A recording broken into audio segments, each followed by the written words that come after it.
नमस्कार। आज हम एक ऐसे सफर पर निकल रहे हैं जो शायद हमारे सोचने के तरीके को हमेशा के लिए बदल सकता है। हम बात करेंगे स्पष्ट चिंतन की, मतलब बिल्कुल साफ सुलझी हुई सोच। हमारे पास है शेन पैरिश की जानी मानी किताब क्लियर थिंकिंग। उसका हिंदी सारांश है हमारे हाथ में, और इसके जरिए हम वो तरीके देखेंगे जिनसे हम अपनी सोच को पैना कर सकते हैं। तो आज का हमारा मिशन क्या है भाई, ये समझना कि कैसे अपनी सोच की उलझनों को सुलझाकर हम बेहतर फैसले ले सकते हैं और जिंदगी थोड़ी आसान हो जाए। जैसा इस सारांश में बताया गया है, कभी सोचा है कि हमारी पूरी जिंदगी असल में क्या है?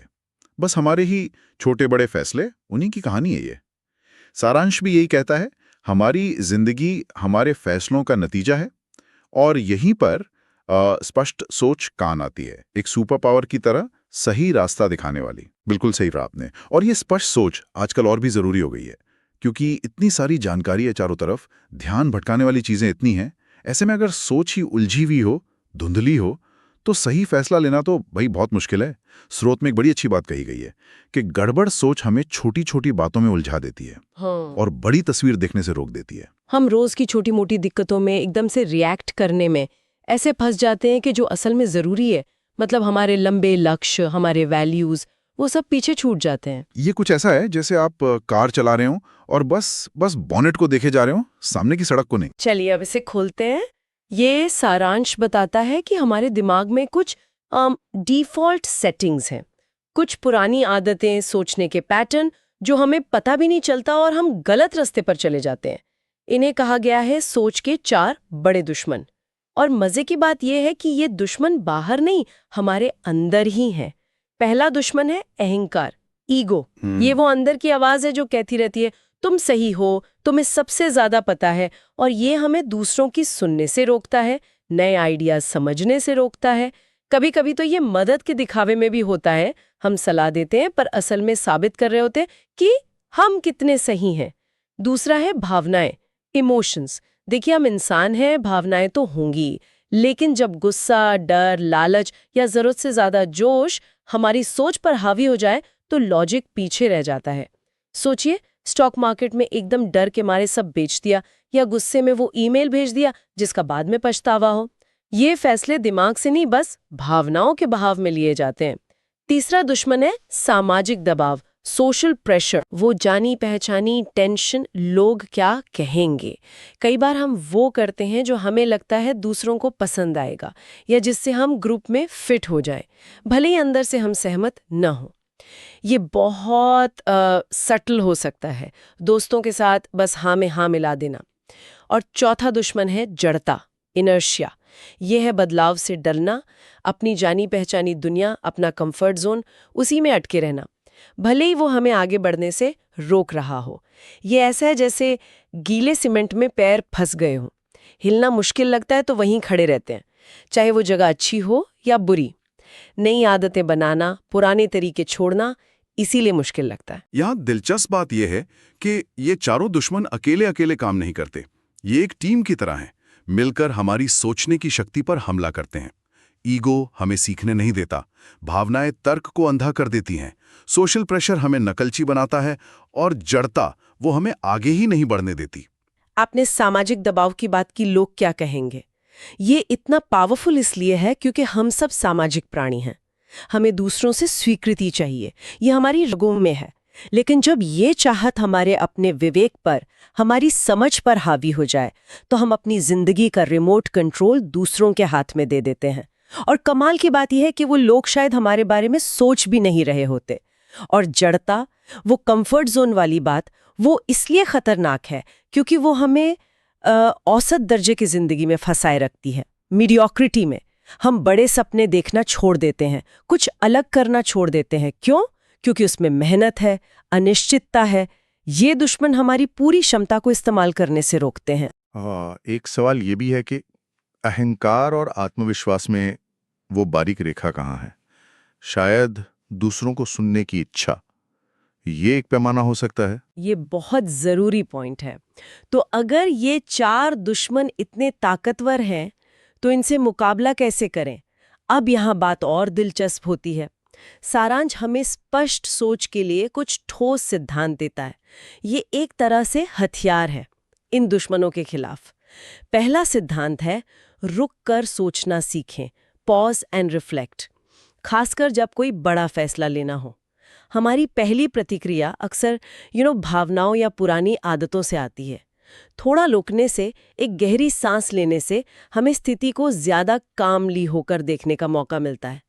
जैसे कोई ज़रूरी ईमेल भेजना है, उसे ड्राफ्ट में सेव कर लो, कुछ घंटे बाद देखो, फर्क दिखेगा। दूसरा है अपने मूल्य और प्राथमिकताएं तय करें। आपकी वैल्यूज़ क्या हैं, आपकी प्रायोरिटीज़ क्या हैं? ये आपकी ज़िंदगी का कंपस है। आपको पता होना चाहिए कि आपके लिए सबसे ज़रूरी क्या है। परिवार, सेहत, करियर, सीखना। जब ये साफ होता है ना, तो छोटी मोटी चीज़ें आपको भटका नहीं पाती। आप अपना टाइम, अपनी एनर्जी वहीं लगाते हैं जहां सबसे ज़्यादा फर्क पड़ता है। आज की दुनिया में तो ये और भी ज़रूरी है। तीसरा सिद्धांत है अनिश्चितता को स्वीकारें। Accept uncertainty. जिंदगी का कुछ पता नहीं होता, सब कुछ हमारे कंट्रोल में नहीं है, और हर सवाल का जवाब हमें पहले से पता हो ये ज़रूरी नहीं। इस सच को मान लेने से ना बहुत बोझ हल्का हो जाता है। हम क्या होगा अगर इसकी चिंता में घुलने के बजाय जो जानकारी है उसके आधार पर बेस्ट कदम उठाते हैं। ये कमजोरी नहीं, ये ताकत है। चौथा है सही सवाल पूछें। Ask the right questions. अक्सर हम जवाब ढूंढने में इतने बिजी हो जाते हैं कि ये भूल जाते हैं कि सही सवाल पूछना ज़्यादा ज़रूरी है। सिर्फ क्या करूं पूछने से अच्छा है पूछें, इस फैसले का 5 साल बाद मुझ पर क्या असर होगा, या अगर मैं ये नहीं करता तो क्या होगा, या फिर इस सिचुएशन में कौन सी जानकारी मेरे पास नहीं है। सही सवाल हमें प्रॉब्लम की जड़ तक ले जाते हैं। और 5वां सिद्धांत है गलतियों से सीखें। Learn from mistakes. गलतियां तो होंगी ही, जिंदगी का हिस्सा है। उनसे डरने या शर्मिंदा होने के बजाय उन्हें सीखने का मौका समझें। अपनी ही नहीं, दूसरों की गलतियों से भी पूछें यहाँ क्या गलत हुआ, अगली बार इसे कैसे बेहतर कर सकते हैं। ये माइंडसेट हमें लगातार इम्प्रूव करने में मदद करता है। अगर इसे बड़ी तस्वीर से जोड़ें तो ये सिद्धांत सिर्फ किताबी बातें नहीं है, ये असल जिंदगी की स्ट्रैटेजीज हैं। जैसे आपने कहा रुककर सोचें, हाँ जरूरी है, पर क्या कभी ऐसा भी होता है कि हम सोचते ही रह जाएं? वो एनालिसिस पैरालिसिस वाला मामला। हाँ, बिल्कुल हो सकता है। तो शायद एक बैलेंस चाहिए। छोटे फैसलों में फुर्ती, बड़े फैसलों में ठहराव, और अनिश्चितता को स्वीकारना। सुनने में ये थोड़ा पैसिव लग सकता है कि ठीक है जो होगा देखा जाएगा, पर असल में ये हमें ज्यादा एक्टिव बनाता है। क्योंकि जब हम मान लेते हैं कि सब कुछ पता नहीं हो सकता, तो हम ज्यादा ध्यान इस पर देते हैं कि अभी क्या पता है और उसके बेस पर आगे कैसे बढ़ना है। ये हमें अटकने से बचाता है। गलतियों से सीखने वाली बात पर मैं थोड़ा और जोर देना चाहूंगा। हमारी सोसाइटी में अक्सर गलतियों को बहुत नेगेटिव तरीके से देखा जाता है। असफलता मतलब एक दाग। इस सोच के साथ बड़े होने पर हम रिस्क लेने से डरते हैं। लेकिन अगर हम सोच बदलें, गलतियों को बस डेटा समझें, ऐसी जानकारी जो बताती है कि क्या काम नहीं करता, तो हम ज्यादा एक्सपेरिमेंट करने की, ज्यादा सीखने की हिम्मत कर पाएंगे। ये डर वाली संस्कृति से सीखने वाली संस्कृति की तरफ एक बड़ा कदम है। लेकिन हाँ, ये बदलाव आसान नहीं, इसके लिए कोशिश करनी पड़ती है। बिल्कुल, ये माइंडसेट बदलना ही तो असली खेल है। अब आते हैं फैसले लेने के बेहतर तरीकों पर। सारांश जोर देता है कि हमें शॉर्टकट या सिर्फ गट फीलिंग पर नहीं टिके रहना चाहिए। लॉजिक, तर्क और जो जानकारी उपलब्ध है, डेटा, उसका इस्तेमाल करना चाहिए। भावनाओं की अपनी जगह है, पर उन्हें ड्राइविंग सीट पर नहीं बिठाना। इसमें एक बहुत ही काम का तरीका बताया गया है। खुद को एक बाहरी व्यक्ति की तरह देखना। जब किसी मुश्किल में फंसे हों तो एक कदम पीछे हटें और सोचें, अगर मेरा कोई दोस्त इसी सिचुएशन में होता तो मैं उसे क्या सलाह देती। कमाल की बात है, दूसरों के लिए हल ढूंढना हमें ज्यादा आसान लगता है। मान लीजिए आपकी अपने कलीग से किसी बात पर बहस हो गई है। आप गुस्से में हो सकती हैं, आपकी भावनाएं हावी हो सकती हैं, लेकिन अगर आप सोचें कि आपका दोस्त इसी झगड़े में फंसा है, तो आप शायद उसे कहेंगी कि शांत रहो, बात को समझो, बीच का रास्ता निकालो। ये बाहरी नजरिया हमें अपनी भावनाओं और अपने बायस से थोड़ी दूरी बनाने में मदद करता है और सिचुएशन ज्यादा साफ दिखती है ना? ये एक अच्छी साइकोलॉजिकल ट्रिक। एक और छोटा सा पर असरदार सुझाव है, जो काम सरल और स्पष्ट हो उसे पहले निपटा लें। कई बार हम किसी बड़ी मुश्किल प्रॉब्लम को देखकर ही घबरा जाते हैं, शुरू ही नहीं कर पाते। ऐसे में अगर उस प्रॉब्लम से जुड़ा कोई छोटा आसान कदम है, जैसे कोई ज़रूरी जानकारी ढूंढना या किसी से बात करना, तो उसे पहले कर लेने से एक मोमेंटम बनता है, एक शुरुआत मिलती है जो फिर बड़े काम को करने में मदद करती है, स्नोबॉल इफेक्ट की तरह। ये एक महत्वपूर्ण सवाल उठाता है कि ये तरीके मनोवैज्ञानिक स्तर पर काम क्यों करते हैं।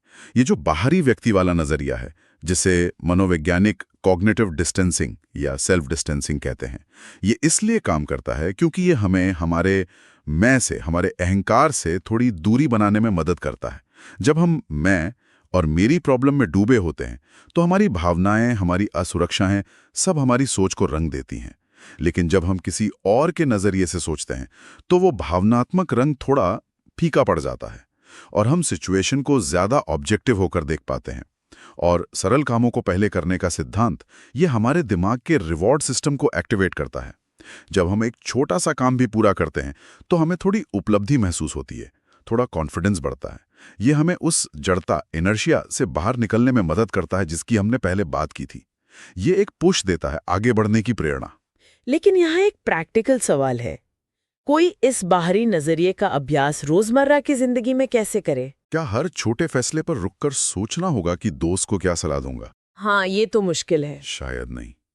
लेकिन हाँ, जब भावनाएं बहुत हावी हो रही हों या जब आप किसी बात पर अटके हुए महसूस कर रहे हों, तब ये टेक्निक बहुत काम आ सकती है। शायद इसे अपनी मेंटल टूल किट का हिस्सा बना लेना चाहिए, जरूरत पड़ने पर इस्तेमाल करने के लिए। बिल्कुल, ये एक टूल की तरह है, सही समय पर इस्तेमाल करना सीखना होगा। और जब हम इन सिद्धांतों और तरीकों को अपनी जिंदगी में उतारते हैं तो इसके फायदे क्या होते हैं? सारांश के मुताबिक स्पष्ट सोच के नतीजे काफी जबरदस्त हो सकते हैं। सबसे पहले, जिंदगी की फालतू की उलझने, ड्रामा वो कम हो जाता है। आप छोटी छोटी बातों पर रिएक्ट करना बंद कर देते हैं क्योंकि आपको पता होता है कि क्या वाकई जरूरी है। आपका मेंटल स्पेस खाली होता है जरूरी चीजों के लिए। दूसरे, आपके रिश्ते बेहतर होते हैं। जब आप बिना सोचे समझे भावनाओं में बहकर जवाब नहीं देते बल्कि समझदारी से बात करते हैं तो गलतफहमियां कम होती हैं।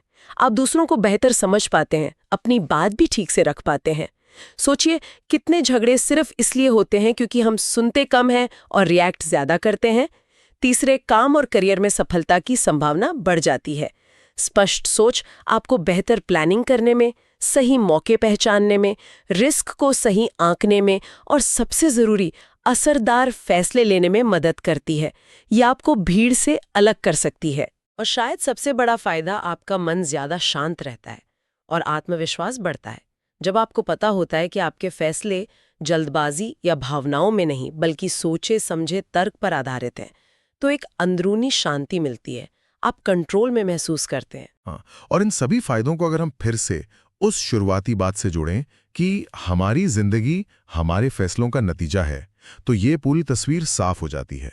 स्पष्ट सोच कोई किताबी कसरत नहीं है या सिर्फ बुद्धिजीवियों के लिए नहीं है। ये असल में एक ज्यादा मीनिंगफुल, कम स्ट्रेस वाली और ज्यादा सफल जिंदगी जीने का प्रैक्टिकल तरीका है। ये हमें अपनी भावनाओं और बाहरी दबावों का गुलाम बनने के बजाय अपनी जिंदगी का ड्राइवर बनने की ताकत देता है।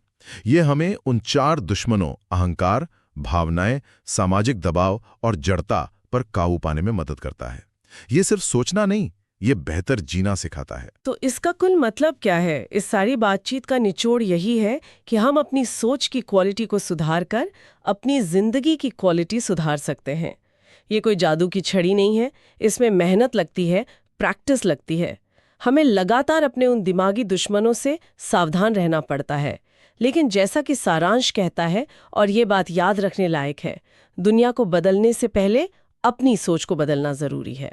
अगर हम क्लियरली सोचने की कला सीख लें, रुककर, लॉजिक से, अपनी वैल्यूज को ध्यान में रखकर, तो न सिर्फ हम बेहतर फैसले लेंगे बल्कि शायद एक ज्यादा शांत और संतुष्ट इंसान भी बन पाएंगे। और जाते जाते एक विचार, शायद बाद में सोचने के लिए छोड़ जाता हूं।